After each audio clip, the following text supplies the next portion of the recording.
جب حضرت مہدی کی قیادت میں مسلمان صاحب ایمان اہل عرب یہودیوں اور عیسائیوں کی طاقت سے ٹکرائیں گے تو ان کی مدد کے لیے دو جانب سے اللہ تعالیٰ کچھ بھیجیں گے مدد. ایک تو آخری مرحلے میں مدد آئے گی حضرت مسیح عیسیٰ ابن مریم کا نزول، جو یہودیوں کی طرف رسول بنا کر بھیجے گئے تھے. انہیں یہودیوں نے اپنے خیال میں سولی پر چڑھا دیا، لیکن اللہ نے فرمایا وما صلبوہ وما قتلوہ ولکن شبہ لہم بل رفعہ اللہ الیہ. اللہ تو اپنی طرف اٹھا کر لے گیا. اور احادیث صحیحہ جو کہ ہمارے ہاں متواترہ کے درجے میں، وہ احادیث جو صحیحین کی ہے، ان سے ثابت ہے کہ حضرت عیسیٰ ابن مریم دوبارہ زمین پر آئیں گے. اور یہودیوں کا سب سے بڑا سرغنہ جو خود مسیح ہونے ہی کا دعویٰ کر رہا ہوگا، مسیح الدجال، اسے حضرت مسیح قتل کرے گی. لیکن ایک دوسری حدیث سے معلوم ہوتا ہے کہ مشرق سے فوجیں آئیں گی حضرت مہدی کی مدد کے لیے. یخرجون ناس من المشرق یؤتون للمہدی یعنی سلطانہ. مشرق کی طرف سے فوجیں آئیں گی کہ جو مہدی کی حکومت کو مستحکم کرے گی. اور آسان کا لفظ آتا ہے ایک دوسری حدیث میں، اور آسان سے عالم چلیں گے، انہیں کوئی نہیں روک سکے گا یہاں تک کہ وہ یروشلم میں جا کر دفن ہو جائیں گے. اور حضور کے زمانے میں اچھی طرح سمجھ لیجئے، ہند کسے کہتے تھے حضور کے زمانے میں؟ پاکستان ہند میں شامل نہیں تھا. سندھ و ہند، سندھ ایک مکمل ملک تھا، ہند اس کے بعد شروع ہوتا تھا. یہ راجپوتانے کا اور تھر کا ڈیزرٹ جو ہے، اس سے آگے جو ہندوستان ہے وہ ہند تھا. یہ جو ہمارا پاکستان ہے یہ ہمیشہ ہند میں شامل نہیں رہا. حضور کے زمانے میں بالخصوص سندھ و ہند، دریائے سندھ چلا آ رہا ہے.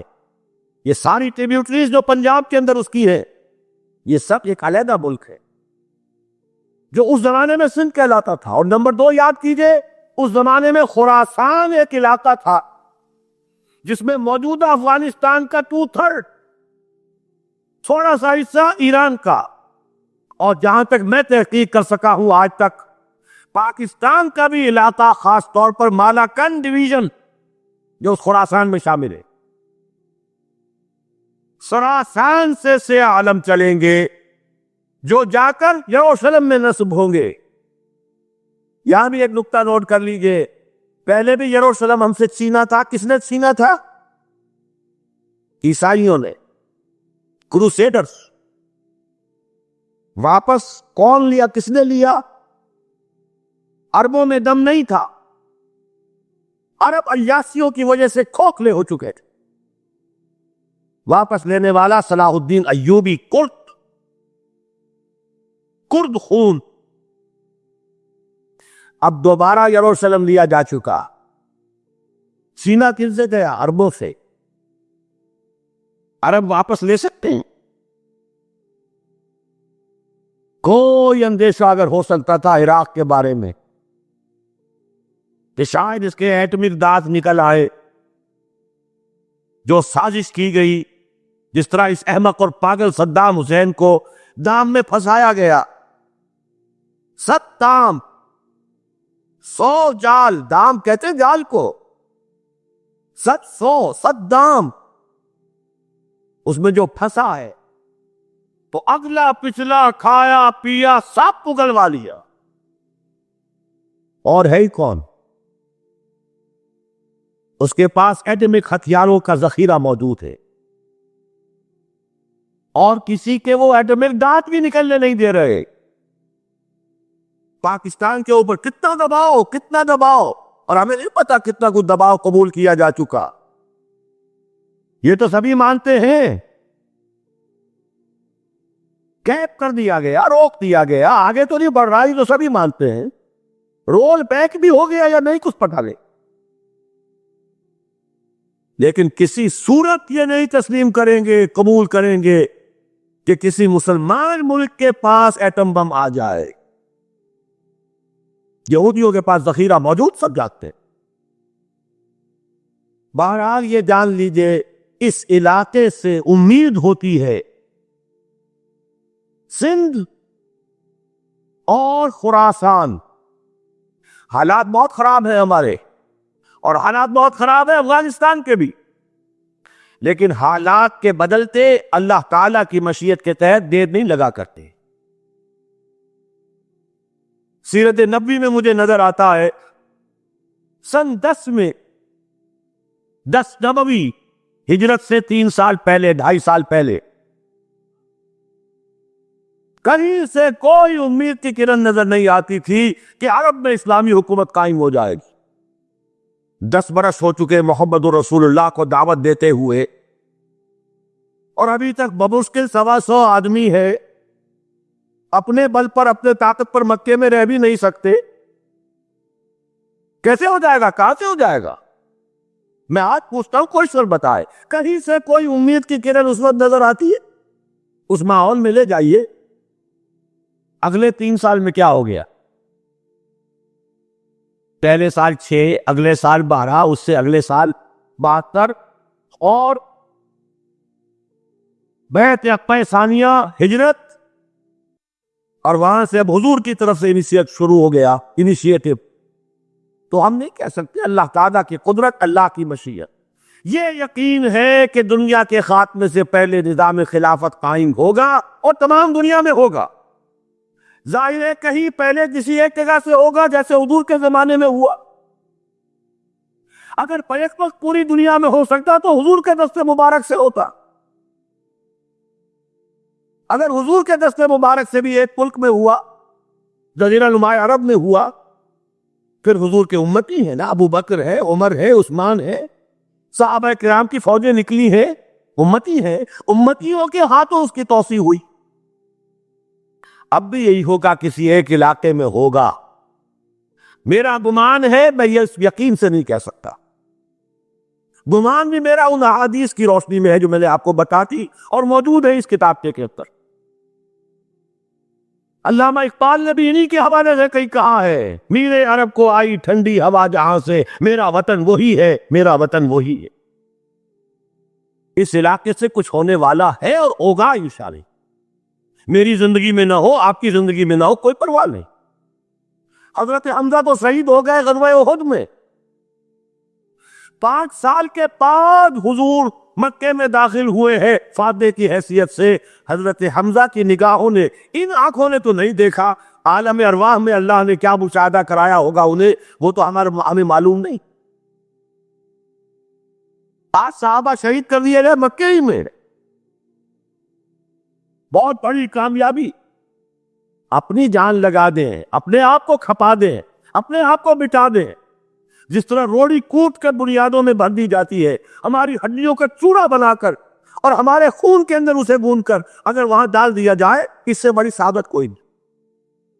اس پر تعمیر ہو خلافت علی منہاج النبوہ کی، ہم اس کی بنیاد کے اندر دفن ہو جائیں، یہی بہت بڑی سعادت ہے. لیکن یہ ہوگا. میں نے عرض کیا تھا کہ یقین ہے مجھے کہ ہوگا،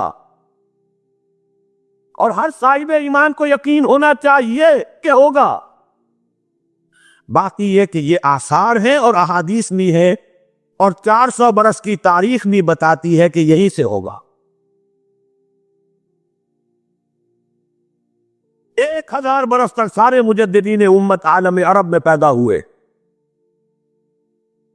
4ویں صدی کا مجدد اعظم شیخ احمد سرہندی کہاں دفن ہے؟ سرہند میں، ہندوستان میں. 12ویں صدی کا مجدد اعظم شاہ ولی اللہ دہلوی کہاں دفن ہے؟ دہلی میں. 13ویں صدی کا مجدد اعظم سید احمد بریلوی، ان کی تو قبر بھی معلوم نہیں، لیکن ان کا خون جذب ہوا دریائے کنہار میں، اور ان کے سینکڑوں ساتھیوں کی لاشیں اس بالاکوٹ کے مقام پر.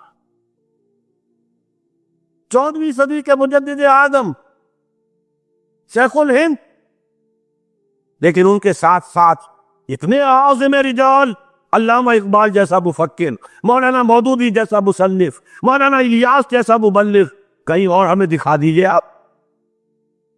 میں کل کہیں عرض کر رہا تھا، دیکھیے پہلے جو ہے 10,000 برس تک ہر خیر ہندوستان میں باہر سے آ رہا تھا۔ معین الدین اجمیری باہر سے آ رہے ہیں،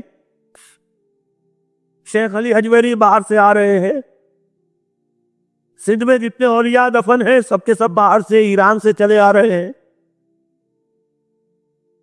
لیکن جیسے ہی 11ویں صدی شروع ہوئی ریورس ہو گیا آرڈر۔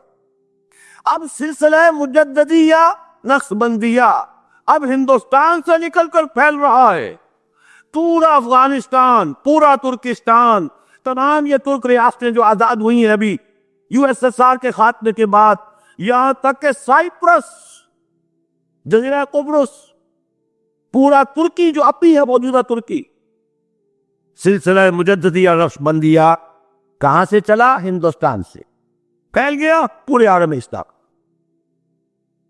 مفکر، علماء دین کا اور تمام علوم دینی کا مجدد شاہ ولی اللہ دہلوی، خالص ترین جہاد فی سبیل اللہ دور صحابہ کے بعد جماعت مجاہدین جام شہادت نوش کیا، سینکڑوں ہمارے مجاہدین۔ پھر 14ویں صدی میں اقبال جیسا مفکر، مودودی جیسا، دوبارہ دوہرا رہا ہوں، مصنف، مولانا الیاس جیسا مبلغ، مجھے تو کہیں نظر نہیں آتا۔ تمام مسلمان ممالک آزاد ہوئے، کہیں اسلام کا نام نہیں لگا، نہ سرکاروں نے نعرہ لگایا، نہ کہیں کسی اور نے نعرہ لگایا۔ عربوں نے بھی عرب نیشنلزم کا نعرہ لگایا، اسلام کا نعرہ نہیں۔ تحریک پاکستان نے نعرہ لگا، پاکستان کا مطلب کیا؟ لا الہ الا اللہ۔ صبح عرض کر چکا ہوں، تحریک خلافت پوری دنیا میں کہیں نہیں، صرف پر عظیم پاک و ہند میں۔ اور کیسی تحریک خلافت کہ ہندو شریک ہوئے، گاندھی شامل ہوا، پورے ہندوستان کو جس نے بجھا دیا۔ یہ دوسری بات ہے کہ جب سن مصطفیٰ کمال نے ختم کر دیا تو کیا کرتے؟ مدعی سست لوا چست۔ نوٹ کرنے کی بات ہے، کچھ آثار ہیں، 400 سال کی تاریخ ہے، بتا رہی ہے پاکستان کا قیام خود ایک معجزہ۔ یہ ساری چیزیں مشیت اعزدی میں کسی بڑے خیر کا پیش قدمہ ہے، پیش خیمہ ہے، مقدم۔